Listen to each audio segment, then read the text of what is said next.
శ్రీలంక గడ్డపై స్పిన్నర్లు విజృంభించడంతో తొలి టెస్టులో భారత్ పట్టుబిగించింది. తొలి ఇన్నింగ్స్లో 462 పరుగుల భారీ స్కోర్ చేసిన టీమిండియా ఇక మూడో రోజు తొలి ఇన్నింగ్స్లో ఆతిథ్య జట్టును 284 పరుగులకే కుప్పకూల్చింది. మానవ్ సుతార్, రవీంద్ర జడేజా స్పిన్ మాయకు లంక కుదేలైంది.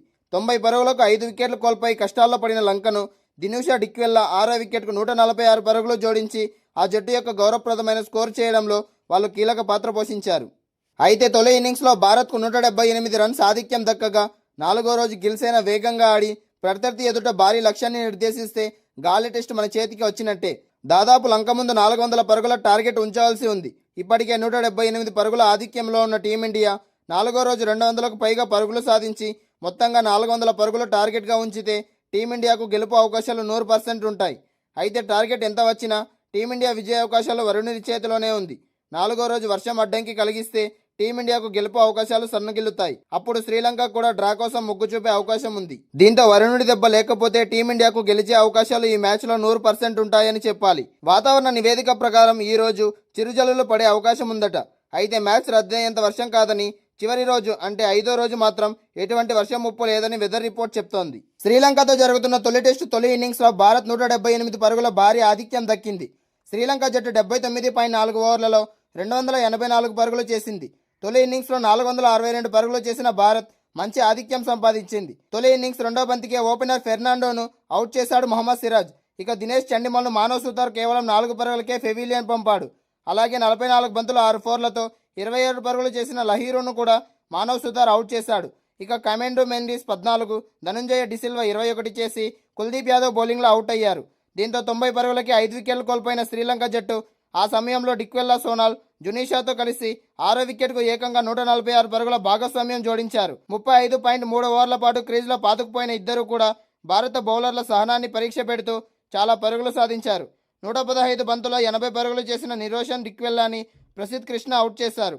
అలాగే వీరి భాగస్వామ్యాన్ని కూడా బ్రేక్ చేశాడు. ఇక సోనాల్, జునీషా 168 బంతుల్లో 4 ఫోర్లు 2 సిక్సర్లతో 100 పరుగులు చేసి సెంచరీతో ఆదుకున్నాడు.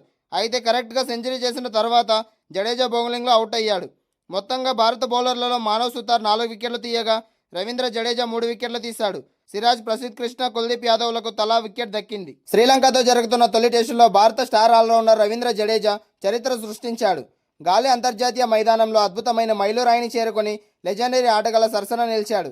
ప్రపంచ క్రికెట్లో కేవలం 3 దిగ్గజాలకు మాత్రమే సాధ్యమైన ఈ అద్భుతమైన ఎలైట్ క్లబ్లో జడేజా అడుగుపెట్టేశాడు. దిగ్గజ ఆటగాడు కపిల్ దేవ్ తర్వాత ఈ ఘనత సాధించింది రవీంద్ర జడేజా మాత్రమే. గాలి అంతర్జాతీయ స్టేడియంలో భారత్ శ్రీలంక మధ్య జరుగుతున్న తొలి టెస్ట్ మ్యాచ్ మూడో రోజున టీమిండియా ఆల్రౌండర్ రవీంద్ర జడేజా తన 350 టెస్ట్ వికెట్ పడగొట్టాడు. కేవలం బౌలింగ్లోనే కాకుండా బ్యాటింగ్లోనూ తన సత్తా చాటుతున్న జడేజా ఇప్పటికే టెస్టుల్లో 4108 పరుగులు పూర్తి చేశాడు. తద్వారా టెస్ట్ ఫార్మెట్లో 4000 పరుగులు చేయడంతో పాటు 350 వికెట్లు పడగొట్టిన అత్యంత అరుదైన ఆల్రౌండర్ల జాబితాలో చోటు దక్కించుకున్నాడు రవీంద్ర జడేజా. భారత్ తరపున ఇలాంటి అద్భుతమైన గణాంకాలు నమోదు చేసిన రెండవ ఆటగాడిగా ఈ లెఫ్ట్ ఆర్మ్ స్పిన్నర్ చరిత్ర పుటల్లోకి ఎక్కాడు. భారత క్రికెట్ చరిత్రలో అత్యుత్తమ ఫాస్ట్ బౌలింగ్ ఆల్రౌండర్ అనగానే సగటు అభిమానికి ముందుగా గుర్తొచ్చే పేరు కపిల్ దేవ్. సుదీర్ఘ కాలం పాటు భారత జట్టు విజయాల్లో కీలక పాత్ర పోషించిన ఈ దిగ్గజం తన టెస్టు కెరీర్లో 5248 పరుగులు చేయడంతో పాటు 434 వికెట్లు పడగొట్టాడు. దశాబ్ద కాలం పాటు చెక్క చెదరకుండా ఉన్న ఆ రికార్డుకు ఇప్పుడు జడేజా చేరువయ్యాడు. భారత జట్టు నుంచి ఈ ఎలైట్ జాబితాలో ఇప్పటి వరకు కపిల్ దేవ్ ఒక్కడే ఉన్నాడు. మూడో రోజు ఆటతో జడేజా కూడా ఆ లోటును భర్తీ చేస్తూ తనదైన ముద్ర వేశాడు. బ్యాటింగ్ ఆర్డర్లో 7వ స్థానంలో వచ్చి విలువైన పరుగులు చేయడం, బౌలింగ్లో కీలకమైన భాగస్వామ్యాలను విడదీయడం జడేజాకు వెన్నెతో పెట్టిన విద్యగా మారింది. కెరీర్ ఆరంభంలో ఎన్నో విమర్శలు, ఒడిదుడుకులు ఎదుర్కొన్నప్పటికీ ఏమాత్రం వెనక్కి తగ్గకుండా ఎప్పటికప్పుడు తన ఆటను మెరుగుపరుచుకుంటూ తమ అత్యుత్తమ స్థాయికి చేరుకున్నాడు. కెప్టెన్గా జట్టును ముందుండి నడిపించడమే కాకుండా మైదానంలో ఇలాంటి అసాధారణ ఫీల్డింగ్తో సహచరుల్లో సరికొత్త ఉత్సాహాన్ని నింపాడు శుభ్మన్ గిల్. ఈ కళ్ళు చెదిరే ఫీల్డింగ్ ప్రస్తుత క్యాలెండర్ ఏడాదిలోనే అత్యుత్తమ క్యాచ్లలో ఒకటిగా నిలిచిపోవడం ఖాయమని నెటిజన్లు కామెంట్ చేస్తున్నారు. గాలే టెస్టులో టీమిండియా సారథి శుభ్మన్ గిల్ అద్భుతమైన ఫీల్డింగ్తో ఆకట్టుకున్నాడు. శ్రీలంకతో జరుగుతున్న తొలి టెస్టులో మూడో రోజు ఆటలో ఒంటి చేత్తో క్యాచ్ పట్టి మైదానంలో అందరికీ షాక్ ఇచ్చాడు. శ్రీలంక రెండో ఇన్నింగ్స్ సమయంలో కుల్దీప్ యాదవ్ వేసిన బంతిని కమిందో మెండిస్ ఎక్స్ట్రా కవర్స్ దిశగా గాల్లోకి లేపాడు. బంతి కాస్త దూరంలో వెళ్తుండడంతో అది ఖచ్చితంగా బౌండరీ వెళ్తుందని అందరూ అనుకున్నారు. కానీ అదే సమయంలో కవర్స్ వద్ద నిల్చున్న కెప్టెన్ శుభ్మన్ గిల్ మెరుపు వేగంతో ఎడమవైపుకు గాల్లోకి డైవ్ చేశాడు.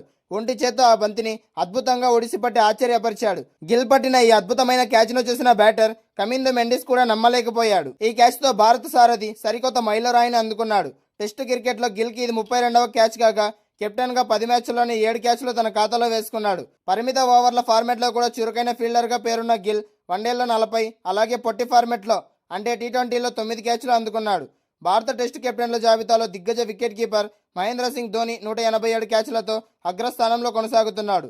ఆ తర్వాత విరాట్ కోహ్లీ 71 క్యాచ్లు, ఆ తర్వాత మొహమ్మద్ అజారుద్దీన్ 50 క్యాచ్లు, ఆ తర్వాత సునీల్ గవాస్కర్ 45 క్యాచ్లు, సౌరవ్ గంగూలీ 37 క్యాచ్లతో తర్వాత స్థానంలో ఉన్నారు. గిల్ పట్టిన ఈ అద్భుతమైన క్యాచ్ను భారత వైపు తిప్పేసింది. అంతకుముందు నిషాన్ మధుష్క, లహీర్ ఉదారా, దినేష్ చండిమల్ పెవిలియన్ చేరగా మెండిస్ నిష్క్రమణతో శ్రీలంక 59 పరుగులకే 4 వికెట్లు కోల్పోయి తీవ్ర ఒత్తిడిలో పడింది. భారత స్పిన్నర్లు లంక బ్యాటర్లను ముప్పతిప్పులు పెడుతుండటంతో మ్యాచ్పై పర్యాటక జట్టు పట్టు బిగించింది.